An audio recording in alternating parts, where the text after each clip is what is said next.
It's been a deadly end of the month of June on Minnesota roads. 6 people lost their lives in 5 different crashes this past weekend.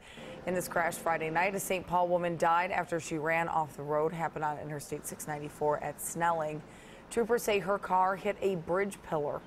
Department of Public Safety says there have been 179 fatal crashes so far this year. Last year at this time, 137 people had died in accidents.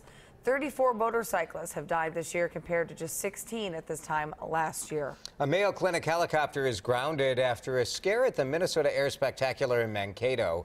Investigators say on Saturday, a 6-year-old boy climbed in and started it. This video taken moments after someone from the Mayo 1 team had noticed what happened. Spinning blades knocked a sunshade over. You maybe saw that right there, that sunshade. That tent hit 2 people, but they were not seriously hurt. Mayo Clinic and the FAA are both investigating how on earth this could have happened. An attorney for sexual abuse victims wants a video that urges other victims to come forward to be played in all of Minnesota's Catholic parishes. I used to be a victim, and now I am a survivor, and you can be one too. 3 people who filed abuse claims against the Catholic Church made the 7-minute YouTube video. Their attorney, Jeff Anderson, filed the request in bankruptcy court yesterday. Victims have until August the 3rd to file a claim.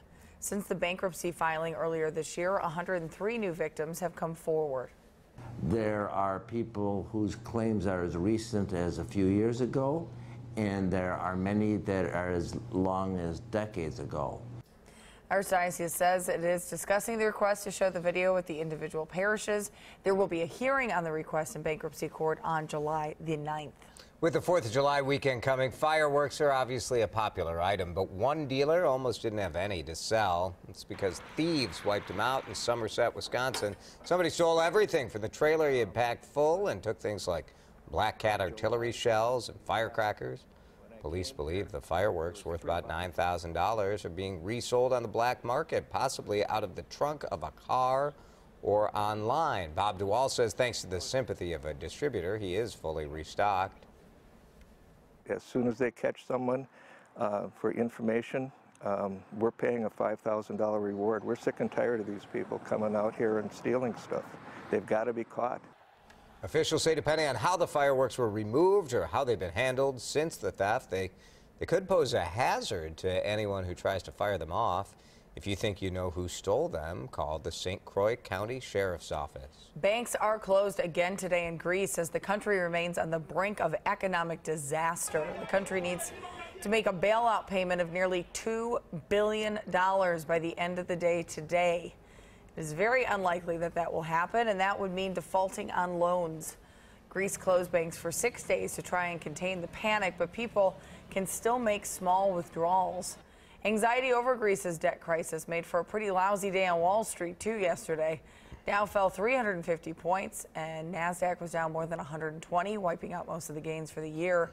Good news for the U.S. Since 2010, many banks have avoided taking on Greek debt to limit their risk.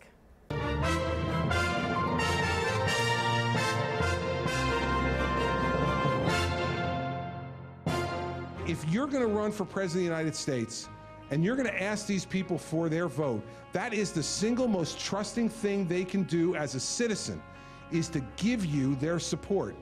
So you better tell them exactly what you're thinking and exactly what you're feeling. That is the first presidential campaign video from New Jersey Governor Chris Christie. He plans to officially enter the race for the Republican nomination today. Christie will speak at the high school he attended in Livingston, New Jersey. He is the 14th major Republican to enter the race. It was another disappointing game for the Minnesota Twins as they dropped the opener in Cincinnati. They fell behind 9-1. Yeah, it was rough.